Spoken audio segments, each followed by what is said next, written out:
What is the point of the UK Labour Party? Over the past few years, but in particular the last 12 months, the party has become just unrecognisable to anyone who is watching politics in the UK. There's quite a few points that we're going to hit on this, but let's start with the most recent egregious thing that's happened. Labour's Lords Peers has decided to allow the Tories to basically sneak in changes to legislation right under their nose and saying, oh, we the Lords will not change parliamentary decided legislation. However, that's really not what's happened. So what are the changes? The changes are that essentially the Tories have made it that any protest that causes disruption to more than two people or might disrupt a business with a very broad terms can be illegal and can result in a criminal offence. And the Labour peers decided, that's fine, we're just going to wave this through because they're saying stuff like this. We will abstain, as I say, on the fatal motion. We will not block this legislation. So let me be clear to those who keep asking me whether the official Labour position, His Majesty's opposition position, is to block the bill. We will not do that. I understand why some people would wish that to be otherwise, but as His Majesty's opposition, we will respect convention. We will respect tradition. We will respect the right way of doing politics in our country. And I don't believe that it necessarily shows any respect for the way that democracy votes by voting down the opinion of the elected government of the day.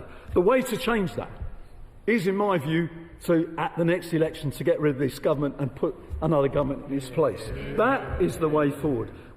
That we cannot be an unelected house that prevents the decisions of an elected body. However, that's sort of the point of the Lords at the moment. And yes, I know Labour are apparently saying, oh yeah, we're going to, make it a democratically elected house. And you can do that. In some instances, I agree with that. It just depends the way you go about it. You don't want to end up like the US, where you end up with a lame duck prime minister for a couple of years. But that's a different video to discuss this. They're saying we couldn't interfere with this. However, frankly, the amendment or the secondary legislation that the Tories used did not receive proper scrutiny in the Houses of Parliament. It did not receive proper scrutiny in the House of Commons. So then from there you would assume the Lords would be like, after scrutinising this properly, this seems bad. But for some reason, Labour and its Labour peers in the House of Lords decided to allow this just baffling adjustment to the legislation to pass through. And this just shows just this weird conservativeness that Labour are starting to adopt. Not only that, but obviously we've seen the Tories adopting more and more draconian laws, whether it be about immigration, whether it be about protests, whether it be about strikes. And Labour have come out and said, we're not going to repeal this legislation.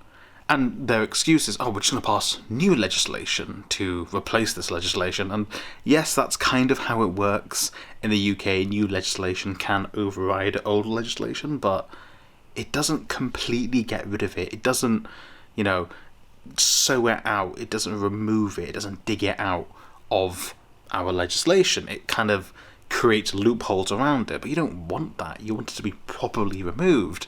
But Labour are saying they're not going to do it. They're saying it's a waste of time, and it just doesn't make sense. It's the direction that Labour wants to go in if they want to be a working person's party, if they want to be a party of the people, but they're not removing legislation that weakens the rights of the people. Situations like this are why intention voting polls aren't showing a runaway victory for Labour.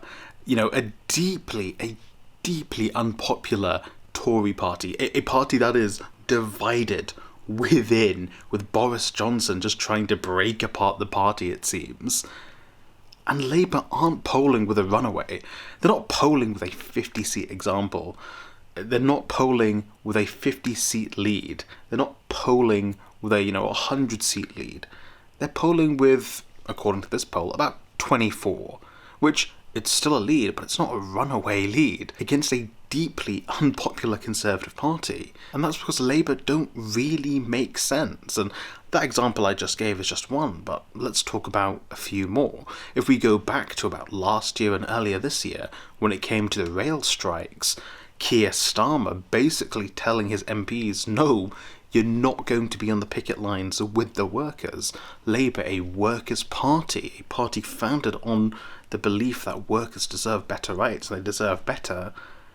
No, you're not allowed to stand by them because it's too political, it's too, divisive. It's not divisive. A majority of the country supported the strikes, and even now, a majority of the country still probably do support the strikes. It just suggests that they want to grab voters from the Conservatives by not being too left-wing, instead of appealing to a wider base of people who are leaning towards the left or towards the centre. They kind of want to appease people on the right when you don't necessarily need that vote, especially when they are so unpopular and when right now they are so fragmented in parties that aren't Tory, but also within the party itself. And even more from that, another example of this is the kind of rhetoric he's using, Keir Starmer, that is. The kind of rhetoric he's using around things like asylum seekers, around policing. They're always going on about how they're going to be stronger, how they're going to be tougher. It's very conservative language they're using. There's no real compassion coming out. Yeah, they'll mention stuff like, oh, we're going to, make safe passages, but in the same way they're saying the Tories aren't being hard enough, the Tories aren't being strong enough. It's like, who does this appeal to? This appeals to people on the right, but you're allegedly a left-wing party. It doesn't really add up. Talking about policing as well, Labour are pledging to strengthen the police, to put more into the police, a police that is, again, deeply unpopular in the UK at the moment, with cases like Sarah Everard, the Met Police review that came out recently, things like the adultification of children. This is more so the Met Police.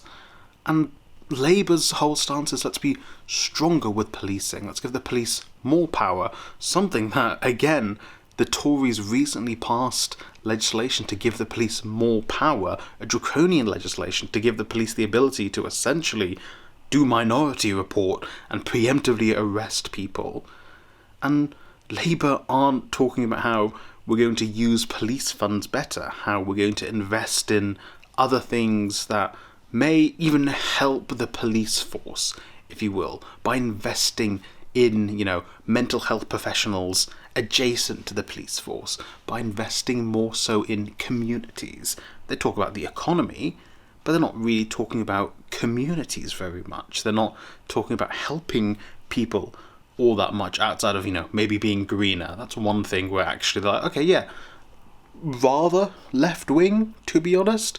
But again, that doesn't counteract all of this other more conservative rhetoric on, let's be honest, legislation that people care more for. Unfortunately, people don't really care enough about it being green, despite it being about 30 degrees right now at night in my flat. It is horribly, horribly hot. This election cycle should be a walk in the park for the Labour Party.